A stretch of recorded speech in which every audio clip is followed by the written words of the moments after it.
អគ្គសញ្ញានៃការសង្គ្រោះជំនឿជាកិច្ចការរបស់យើងរៀងៗខ្លួនប៉ុន្តែជំនឿមិនមែនជាកិច្ចការរបស់យើងតែម្នាក់ឯងទេមុននឹងទៅជាជំនឿរបស់អ្នកដែលទទួលអគ្គសញ្ញាជ្រមុជទឹក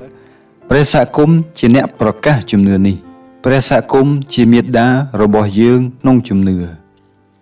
ព្រះជាម្ចាស់សម្ដែងថាព្រះមានគម្រោងការសង្គ្រោះមនុស្សជាតិទាំងមូល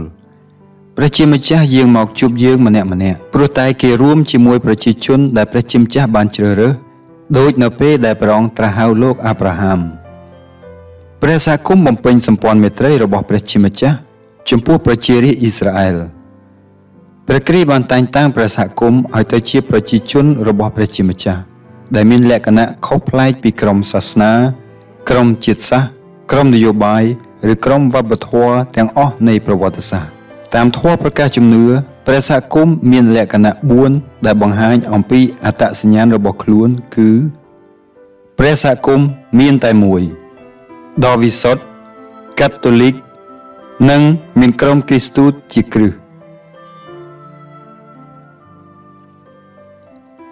ដោយសារព្រះសហគមន៍ជាប្រជារាស្ត្រនៃសម្ព័ន្ធមេត្រីថ្មី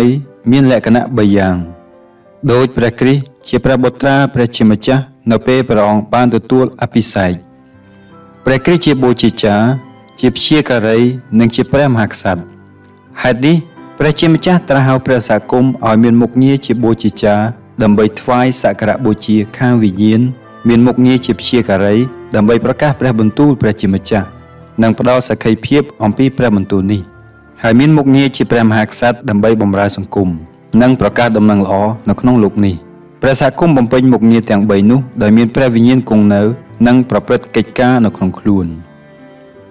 ក៏ប៉ុន្តែព្រះសហគមន៍ប្រកាសនិងប្រព្រឹត្តដូច្នេះតែក្នុងព្រះនាមព្រះយេស៊ូវគ្រីស្ទជាស្ពានមេត្រីតែមួយព្រះអង្គគត់ព្រះសហគមន៍មិនជំនួសព្រះគ្រីស្ទព្រះសហគមន៍ក៏ជាឧបករណ៍របស់ព្រះអង្គផងដែរហេតុនេះដោយមហាសន្និបាតវ៉ាទីកង់ទី2បានបញ្ជាក់ព្រះសហគមន៍ជាអគ្គសញ្ញាពោលគឺជាទីសម្គាល់និងឧបករណ៍ឲ្យព្រះជាម្ចាស់រួបរวมជាមួយមនុស្សលោកយ៉ាងជិតស្និទ្ធនិងឲ្យមនុស្សលោកទាំងមូលរួមជាមួយគ្នាជាធ្លុងតែមួយផង